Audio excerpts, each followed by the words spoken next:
tourne la page. Kan Bemigdash, Kan Begvulim. Quand on a dit que la Arava, elle est à la Moshe Sinai, c'est quand on te dit de faire la mitzvah de Arava au Bet Hamikdash. Kan Begvulim. Maintenant, qui c'est qui a institué depuis qu'on n'a plus le Bet Hamikdash, on a quand même la mitzvah de Arava? Ouais. Alors ça, c'est les Nevim. Parce que pour le Lulav, on avait vu qu'il y avait un pasuk Minatora qui te disait le premier jour tu prendras le Lulav. Et ça, c'est même si tu es en dehors du Bet Hamikdash. Or, pour la Arava, on n'avait que la Khalem Sinai de te dire que la Arava, tu dois la faire au Bet Hamikdash. Oui, mais maintenant qu'on n'a plus le Bet Hamikdash, qui c'est qui nous dit qu'on a encore la mitzvah de Arava? Là, c'est les Nevim qui sont intervenus et qui ont fait la takala. Amar Rabbi Ami, Arava Tzricha Shi'ur. Rabbi Ami nous dit, la Arava, il faut qu'elle ait une taille spéciale. Ve'nan telatela bifnei atzma. Et tu ne peux pas la prendre et la bifnei atzma. Seulement si elle est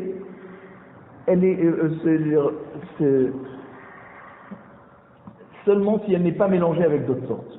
D'accord? Tu dois prendre que des haravot dans la main pour la mitzvah de harava. Ve'en adam yotzei de chovato ba'harava shebelulav. D'accord? Et personne ne peut être yotzei de la mitzvah de harava en utilisant le lulav qui est aussi composé avec une harava, deux haravot en fait. Parce que quand tu vas prendre le lulav dans la main, peut-être que tu vas penser à t'acquitter de la mitzvah de lulav. Qui nous dit quand on va te voir que tu penses à la harava? Donc, on ne peut pas s'acquitter avec un lulav où il y a la harava avec. Il faut prendre que des haravot dans la main. La Gemara nous dit Kivan de Amarmar, enamite latil la bifnei atzma, pshita de enadam yotze ba'harava shebelulav. Si tu me dis que tu dois prendre la harava que en elle-même, ça veut dire quoi? Pas avec autre chose. Alors tu as besoin de me rajouter que tu n'es pas yotzé de la mitzvah de harava si tu as pris avec le lulav, mais tu viens de me dire qu'il faut prendre que des haravot dans les mains. Tu te répètes? C'est évident. La Gemara te dit non. Maou de tema hanemile, echadelo akbehe v'adar akbehe, aval akbehe v'adar akbehe, et malo, kamash mala. On aurait pu penser que quand on te dit que tu n'es pas yotzé en levant le lulav, parce que quand tu veux faire la mitzvah de harava et tu lèves le lulav où il y a la harava avec, ça c'est seulement quand que tu l'as levé, quand tu l'as pas levé et relevé une fois de plus. Si tu l'as levé qu'une fois, alors on te dit attends, si tu as levé le lulav avec la harava qu'une fois, eh ben peut-être que c'est pour la mitzvah de lulav. Mais donc si tu as levé une fois et relevé une autre fois, alors là on aurait pu penser que là c'est bon. D'accord? Akbehe, Be'adar Akbehe, et malo. Peut-être que non, il n'y a pas de problème. Quand on t'a dit de prendre que des haravot dans la main, oh, bon, bien sûr, c'est bien de prendre que des haravot. Mais si jamais tu as levé le lulav avec la harava une fois pour le lulav, et ensuite tu le reposes, et ensuite tu le relèves à nouveau pour la harava, peut-être c'est bon. Kamash malan que non. Donc il ne se répète pas. C'est deux choses différentes. Vera Frizda Amar Rabbi Yitzhak, Adam Yotze de Chovato Ba'arava Shebelulav B'yom Tov Rishon Shel Chag. Rav Frizda, il est cholek. Et il dit que non. Il dit au nom de Rabbi Yitzhak que quelqu'un qui lève la harava, qui est accroché au lulav, donc il lève en fait le lulav, et il relève à nouveau le lulav avec la harava, que pour cette fois pour la mitzvah de harava, lui il dit que c'est bon. Vekam ha-shiur. Maintenant on a dit que la harava il faut qu'elle ait un shiur. Amar Nachman, shlosha badei alim lachim. Pour faire la mitzvah de harava, c'est pas une feuille, une tige de harava. Il te faut 3 tiges de harava fraîches, pas sèches, d'accord? Il te faut des feuilles fraîches sur toute la longueur de la tige. Rav Sheshet Amar, afilu ale echad ou bad echad. Ça veut dire quoi? Lui il te dit, Rav Sheshet, tu peux faire la mitzvah de harava en prenant une feuille arrachée de la tige, d'accord? Comment il fait? Voilà, ale talouch yachad ma'anaf echad elo alim. Ça veut dire, tu prends une feuille et tu prends une tige sans feuille et tu les mets ensemble, c'est bon. C'est le minimum. Ale echad ou bad echad kadata, tu veux dire qu'il y a une feuille seule et une tige vide, ça marche. Et la Ema afilu ale echad bevad echad. Je dis non, une tige où il reste qu'une feuille. D'accord? C'est bon, d'après Rav Sheshet. Ça, tu n'as qu'une branche où il n'y a qu'une feuille et c'est bon. Amar Aïbou. Aïbou, c'était le père de Rav. Et on a vu qu'il y avait une marloquette entre Rabbi Yochanan et Rabbi Yoshua ben Levi, si la mitzvah de Arava c'était Yesod Nevi'im, et donc c'était obligatoire pour tout le monde, ou simplement Minahag Nevi'im, et qu'on c'était pas obligatoire. C'est simplement une habitude, d'accord, une coutume. Alors, Amar Aïbou, Hava Ka'amina Kameh de Rabbi Elazar bar Tzadok. Un jour, je me suis tenu devant Rabbi Elazar, le fils de Tzadok. Vient été un Ougavra Arava Kameh. Et il y a quelqu'un qui est passé devant lui avec une Arava, bien sûr le 7e jour de Sukkot. Shakil Havit Havit. Et Rabbi Elazar bar Tzadok, il lui a pris la tige et il a secoué. Vélo Barich. Et il n'a pas fait de bracha. Comme nous on fait la bracha sur Netilat Lulav, pour l'Arava, il n'y a pas fait de bracha. Kassavar minhag neviimhu. Donc de là on voit que quoi? Qu'il pensait que c'était juste une coutume. C'est comme si une coutume des Nevi'im et que c'est pas obligatoire, alors il n'y a pas de bracha à faire. Aïbou et Chizkia ou Bene Beraté des Rav. Aïbou et Chizkia, c'était deux fils de Rav. Alors, il te dit, c'est pas des fils. Bne Beto chez le Rav. Ça veut dire qu'ils étaient tout le temps dans la maison de Rav. Comme des fils adoptifs.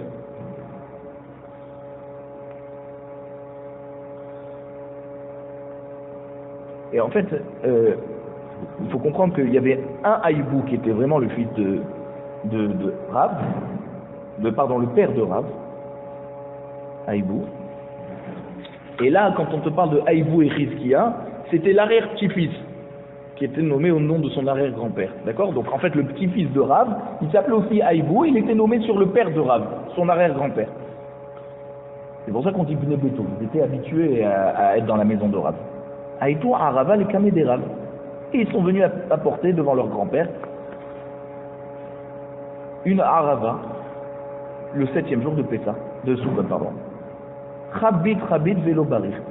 Il a encore secoué encore une histoire où on voit que Rav il a secoué la Arava et il n'a pas fait de bracha. Kassavar minhag neviimhu. Et donc de là on conclut que c'est juste une coutume des Nevi'im et que c'est pas obligatoire. Et c'est pour ça que nous, quand on fait la mitzvah de Arava, si on dit Habib Vela Barich, d'accord, on fait pas de bracha. Amar Aïbou, Ava Kamina Kameder Rabbi Elazar bar Tzadok. Encore une histoire entre Aïbou qui raconte qu'ils étaient debout devant Rabbi Elazar bar Tzadok. Atal et Kameh Aou Gavra. Un jour, il y a un monsieur qui est venu devant lui. Amarle, Kiryata Itli. J'ai des villages dans ma propriété. C'est-à-dire, je suis propriétaire de villages. Karmaya Itli. Je suis propriétaire de vignes, de vignobles. Zetaya Itli. J'ai aussi des terrains pleins d'oliviers. Veatu Bene Kiryata. Ou Mekashkeshin Bekarmaya. Et voici que les gens du village, ils viennent.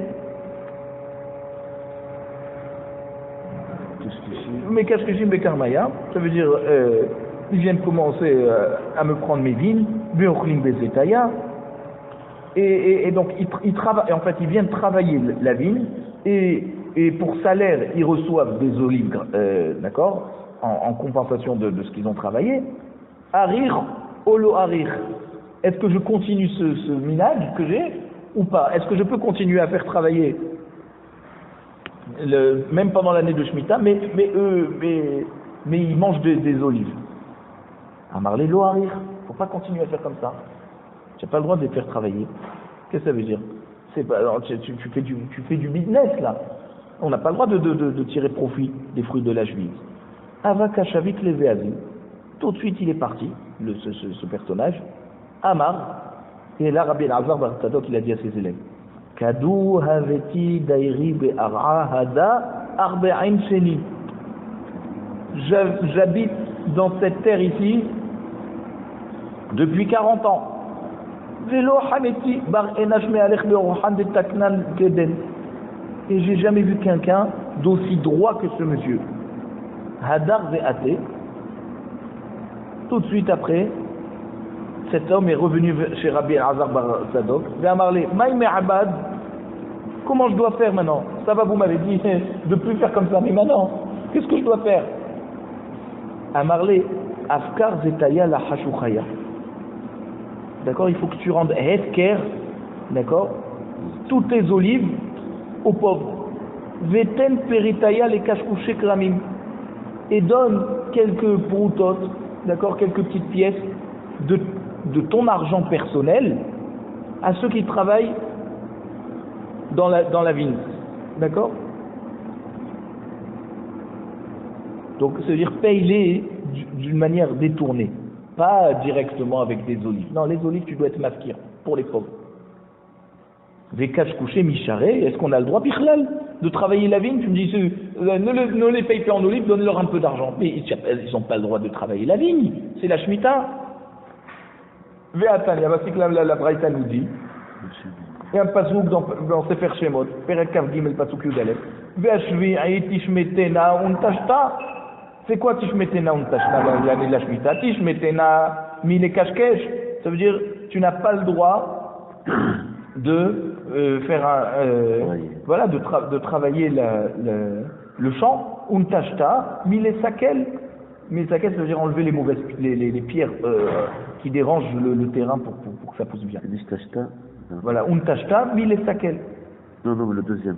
Alors, tish metena mile kashkesh. Non. La cheville, tish metena. Untashta mile sakel. Ça veut dire, non seulement tu n'as pas le droit de faire. Voilà, untashta.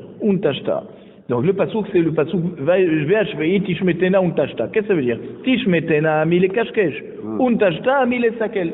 Donc ça veut dire ni tu as le droit de faire en sorte que les vignes sont bien droites, et ni tu as le droit d'enlever les pierres autour.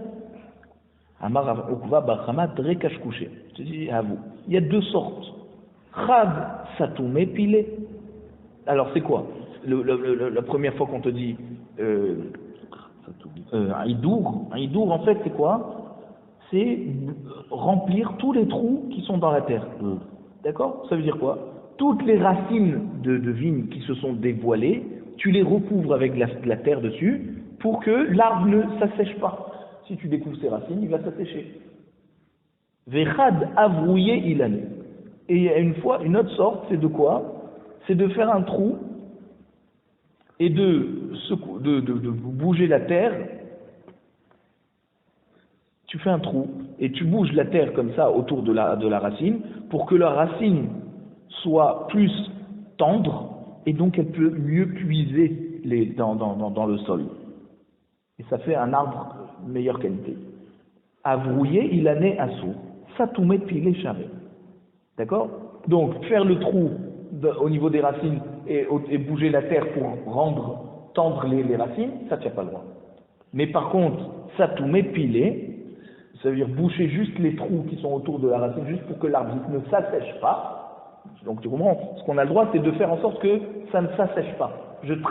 Quand je travaille la terre, je travaille mon terrain pour l'améliorer, en bougeant la terre autour des racines et en faisant des trous pour que la racine elle soit plus tendre et que l'arbre soit mieux, ça j'ai pas le droit. Mais l'empêcher de s'assécher, j'ai le droit. Amar Aïbou, Mishum Rabbi Elazar bar Tzadok. Donc, quand on parle de Aïbou, qui enseigne des enseignements qu'il a vus de Rabbi Elazar bar Tzadok, alors on continue. Même que ça n'a rien à voir, mais c'est un autre enseignement du même personnage, qui nous dit que quoi? Qu'à Erev Shabbat, il ne faut pas aller marcher plus de 3 parsaot. Pourquoi? Parce qu'il faut qu'il ait le temps de rentrer pour préparer Shabbat. Amar Avkana, lo amaran, et là les bêtés. Avalé ou shpizé, amaïdenakit samir. Quand on t'a dit que quelqu'un, il n'a pas le droit d'aller marcher plus que 3 parsaot, de s'écarter pour qu'il ait le temps de revenir pour préparer son repas, c'est quand il passe Shabbat chez lui. Ça veut dire que quoi? Parce que les gens de la maison, ils vont pas savoir quand il va revenir, alors ils vont pas préparer pour lui. Alors on dit, il ne faut pas qu'il s'écarte loin, comme ça il attend de revenir assez à l'avance pour que les gens qui préparent le Shabbat à la maison, ils préparent aussi pour lui. Avalé ou shpizé, mais quelqu'un qui est hébergé dans un hôtel, d'accord? Donc lui, Amaï Denakit Samir, il est sommaire que ce qu'il a dans la poche comme manger. Il n'est pas sommaire de ce qu'on va préparer pour lui parce que il est à l'hôtel. Il sait pas si on a réservé ou on n'a pas réservé. Quelqu'un chez lui, il sait qu'il mange de chez lui. Mais quelqu'un qui est hébergé dans un hôtel, alors il est sommaire que ce qu'il a sur lui. S'il a dû manger, alors il peut s'écarter même plus que 3 parsaot. Veika de Amre, Amar Rav Kahana, lo nitzrecha ela filou les bêtés. Il y en a qui disent que non. D'après Rav Kahana, quand Rabbi Elazar bar Tzadok il a dit de ne pas s'écarter de plus de 3 parsaot le vendredi, c'est même quelqu'un qui retourne chez lui. Et alors que quoi?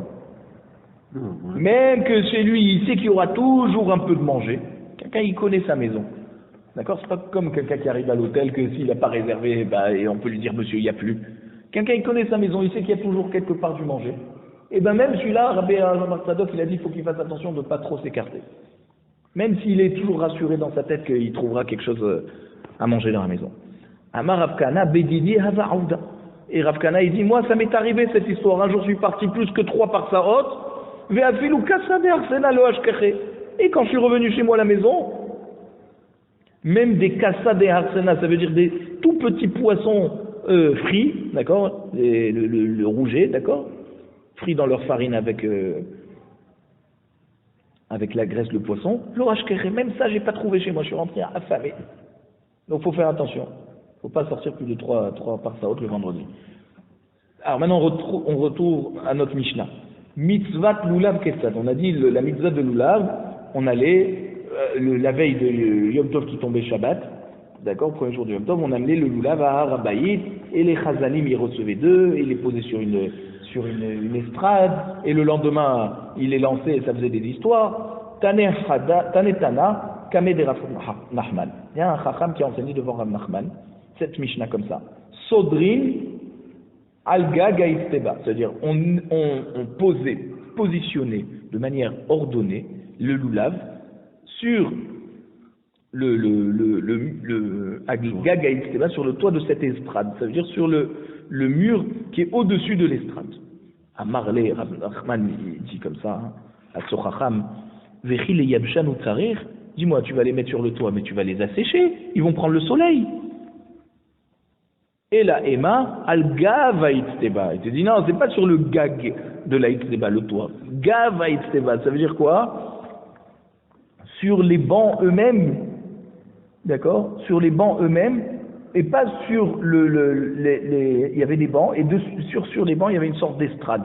Il te dit, on posait les loulaves sur le banc. Ils étaient protégés par l'estrade sur eux, comme ça, ils prenaient pas le soleil.